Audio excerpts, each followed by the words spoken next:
नमस्कार all dear students, कैसे आप सब। उम्मीद करता हूँ आप सब लोग अच्छे होंगे। साथियों, आईटी इलेक्ट्रिशियन थ्योरी के वन लाइनर क्वेश्चन की अपनी जो सीरीज चल रही थी उसके 12वें पार्ट में आपका स्वागत है। दोस्तों, आज जानेंगे रासायनिक प्रभाव के बारे में। ठीक है, तो यहाँ पर पहला चैप्टर, पहला क्वेश्चन है आपका, क्रोमियम लेवल में केवल 15% धारा ही क्रोमियम अम्ल घोल के क्रोमियम को जमा करने के लिए प्रयोग की जाती है। अगला क्वेश्चन है, विद्युत अपघटनी प्रक्रिया में डीसी सप्लाई की आवश्यकता होती है। कौन सी सप्लाई की आवश्यकता है दोस्तों? विद्युत अपघटन अगर आपको करना है तो यहाँ पर आपको डीसी सप्लाई की आवश्यकता होने वाली है। विद्युत लेपन की प्रक्रिया में डीसी सप्लाई की आवश्यकता होती है। विद्युत लेपन में प्रयुक्त जो ऊर्जा होती है दोस्तों, वो 2 वोल्ट से 20 वोल्ट के बीच में होती है। क्रोमियम लेपन के लिए आवश्यक धारा घनत्व 250 से 350 एम्पेयर पर मीटर स्क्वायर होती है। तो क्रोमियम लेपन में जो है आपको 3 से 4 वोल्ट की ऊर्जा की आवश्यकता होती है, लेकिन अगर स्पेस ज़्यादा हो तो वहाँ पर 5 से 6 वोल्ट की ऊर्जा आपको प्रयुक्त करनी आवश्यक है। ठीक है, और यहाँ पर अगला क्वेश्चन है, साइनाइड ताम्र लेपन में 50 से 100 स्क्वायर धारा की घनत्व आवश्यकता होती है। एनोड और कैथोड के मध्य 2 से 255 वोल्ट की प्रयुक्त ऊर्जा आवश्यक है। अगला क्वेश्चन है, निकिल लेपन में 400 स्क्वायर धारा घनत्व प्रयुक्त होता है। एनोडाइजिंग में प्रयुक्त घोल गंधक का अम्ल होता है। एनोडाइजिंग में कौन सा प्रयुक्त होता है? गंधक का अम्ल। जिंक लेपन में प्रयुक्त धारा घनत्व 10 से 15 एम्पेयर प्रति वर्ग फुट होता है तथा ऊर्जा 2 से 4 ऊर्जा होता है।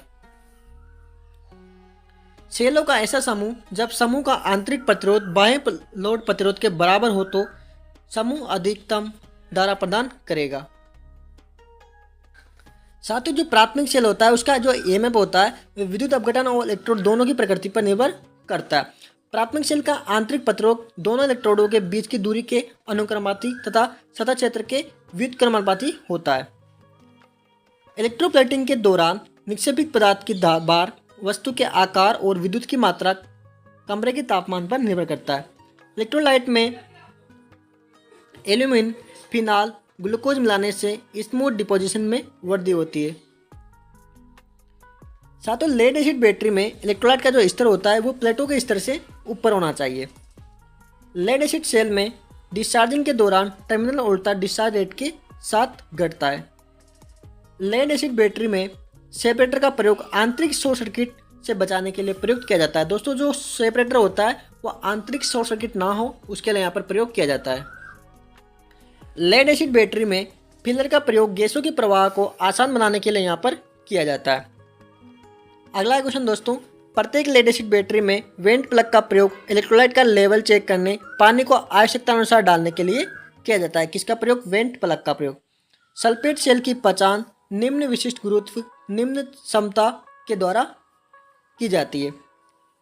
सेल के लघुपतित होने से ताप बढ़ जाता है। इलेक्ट्रोलाइट का विशिष्ट घनत्व निम्न हो जाता है। नेक्स्ट है, एडिशन सेल के चार्जिंग और डिस्चार्जिंग के दौरान इलेक्ट्रोलाइट रासायनिक अभिक्रिया में भाग नहीं लेता है। फ्लोटिंग बैटरी वह होती है जो रुक रुक कर धारा प्रवाहित करती है। फ्लोटिंग बैटरी कौन सी होती है? जो रुक रुक कर धारा प्रवाहित करती है तथा निष्क्रिय होने के दौरान आवेशित होती है।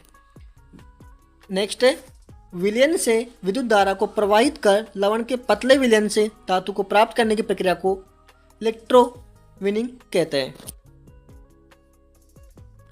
नेक्स्ट क्वेश्चन दोस्तों, तांबे का 0.1 ग्राम तुल्यांक जमा करने हेतु तांबा इलेक्ट्रोड युक्त CuSO4 विलयन से गुजरने वाली विद्युत की मात्रा होती है 950 कूलाम के आसपास। ठीक है, यदि बैटरी का बाह्य प्रतिरोध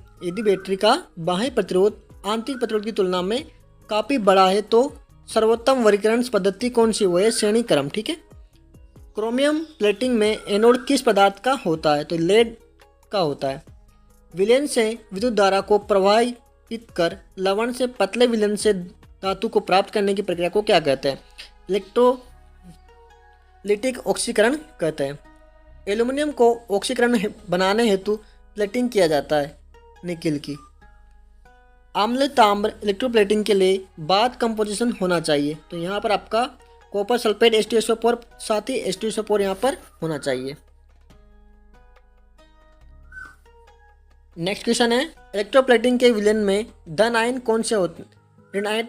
ऋणात्मक ढंग से आवेशित होते हैं। लोड सेल एक फोटोवोल्टाइक सेल होता है।